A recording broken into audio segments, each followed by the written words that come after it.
Bismillahirrahmanirrahim. Assalamualaikum warahmatullahi taala wabarakatuh. Alhamdulillahirabbil alamin wassalatu wassalamu ala asyrafil anbiya'i wal mursalin wa ala alihi wa sahbihi ajma'in. Qala rabbi shrah li sadri wa yassir li amri wahlul 'uqdatam min lisani yafqahu qawli. Subhanaka la ilma lana illa ma 'allamtana innaka antas samiul alim wa la haula wa la quwwata illa billahil aliyyil azim.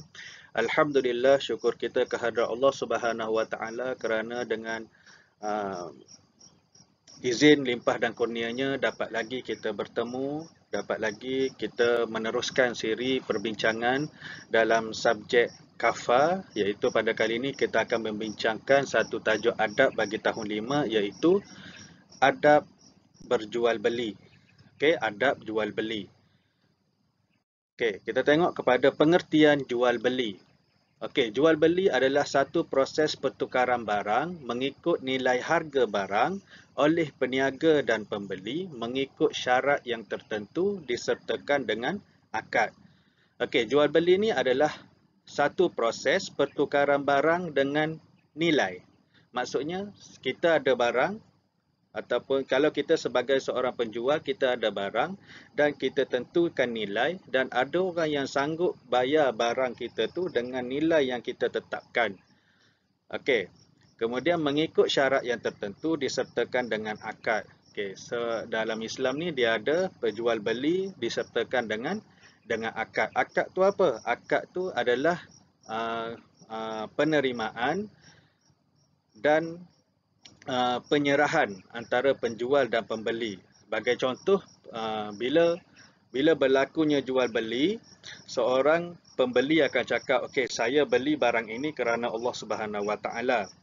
Kemudian penjual akan cakap, okey, saya jual barang ini kerana Allah Subhanahu Wa Taala. Okey, seterusnya kita tengok kepada adab berjual beli. Okey, apa ada adab berjual beli? Yang pertama, okey, berterus terang tentang keadaan barang yang dijual. Okey, sebagai seorang penjual yang ingin melakukan satu proses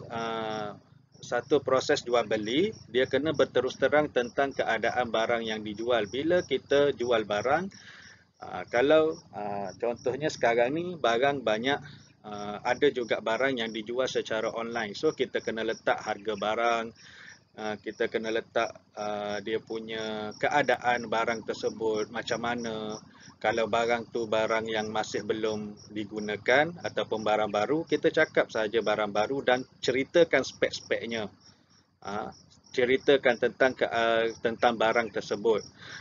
Okey, contohnya kalau kita kata nak jual phone. So kita akan cakaplah phone tu berapa gig memori, phone tu dia punya megapiksel kamera dia berapa. Macam itulah. Kita bagi tahu dengan supaya pembeli mudah untuk membeli barang tersebut sebab detail kita dah bagi tahu.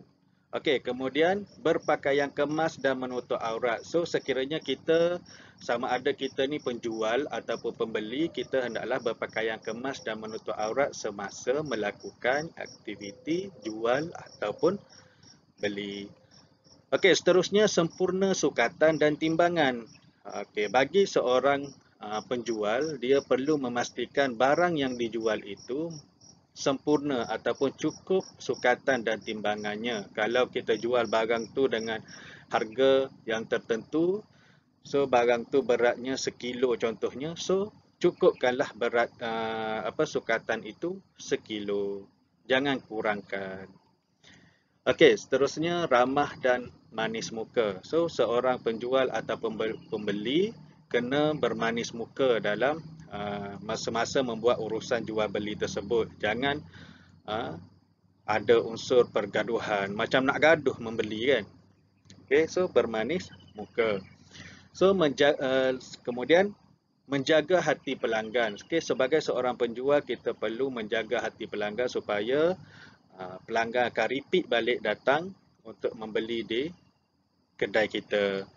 Okey, seterusnya barang menjual barang yang berkualiti, barang yang ada kualiti sahaja yang dijual. Barang yang tak ada kualiti kita tak jual. Okay, jual barang rosak ke apa ke. Okey, kemudian kena jujur dan amanah. Okey, jujur dan amanah ni berlaku juga kepada si penjual dan si pembeli. Okey, bagi seorang penjual, dia kena jujur dan amanah dalam jualan dia. Barang tersebut bukan barang tipu, bukan barang curi. Okey. Kemudian yang pembeli pula kena jujur jugalah. So, jangan guna duit yang palsu ataupun uh, duit yang haram dan sebagainya. Okey, kemudian tiada unsur riak, okey, dalam urusan jual beli. Contohnya kita membeli itu sebab nak tunjukkan yang kita ni mampu, walaupun benda tu kita tak nak pun sebenarnya, tapi kita saja nak tunjuk kat orang, nak bangga-banggakan dekat orang. Kita boleh beli barang tu. Okey, tiada unsur riak. Okey, itu adalah adab-adab jual beli. Okey, seterusnya kita nak tengok kepada ciri-ciri barang yang dijual di dalam Islam. Apa ciri-ciri barang yang dijual dalam Islam? Okey, yang pertama ada tanda harga. Barang yang kita nak jual tu mesti ada tanda harga supaya orang tak tertanya-tanya. Okey, letakkan barang tu dengan caption yang betul. Ada tanda harga, ada spesifikasinya. Okey, kemudian belum luput tarikh. Barang yang kita nak jual tu bukan barang yang dah luput tarikh. Okey, kemudian yang ketiga, halal, bersih dan suci. Barang yang kita nak jual tu mestilah barang yang halal, bersih dan suci. Seterusnya, berkeadaan baik. Barang tersebut bukan barang yang rosak, masih lagi dalam keadaan yang baik. Okey, seterusnya barang yang berkualiti, dan yang terakhir adalah bukan barang yang curi, bukan barang curi. Okey, seterusnya akibat tidak beradab dalam jual beli. Apakah akibat-akibat sekiranya kita tidak beradab dalam proses jual beli? Yang pertama, rezeki tidak berkat. Yang kedua, perniagaan tidak akan maju. Yang ketiga, jualan tidak mendapat sambutan. Yang keempat, berlaku penipuan dan riak. Okey, pelanggan semakin kurang, dibenci Allah dan Rasul dan mendapat dosa. Okey, ini antara akibat-akibat apabila tidak beradab dalam proses jual beli. Kalau kita jadi seorang yang penjual, so bila kita tidak beradab dalam jual beli kita, perniagaan kita tidak akan maju sebab orang tak akan repeat lagi untuk membeli, orang tak akan ulang, orang tak akan datang lagi ke kedai kita untuk membeli barangan yang kita jual. Contohnya kita jual barang tipu ataupun kita bersikap tidak mesra dengan pelanggan, so benda tu akan merugikan diri kita sendiri. Okey, seterusnya kita tengok kepada dalil jual beli. Okey, Allah Subhanahu Wa Taala berfirman dalam surah Al-Baqarah ayat 275, wa ahallallahu al-bai'a wa harrama riba. Maksudnya Allah Subhanahu Wa Taala menghalalkan jual beli dan mengharamkan riba. Okey, seterusnya hikmah adab berjual beli. Apakah hikmah sekiranya kita beradab dalam jual beli? Okey, antara hikmah-hikmahnya adalah yang pertama, ekonomi akan mantap. Yang kedua, tiada unsur-unsur penipuan. Barang yang kita dapat adalah barang yang berkualiti dan mengikut sunnah Rasulullah SAW, seperti mana yang kita tahu di antara pekerjaan Rasulullah adalah seorang peniaga yang sangat beradab dalam ketika Rasulullah berniaga. Kemudian memudahkan proses jual beli, mengelakkan berlakunya riba dan memudahkan semua pihak.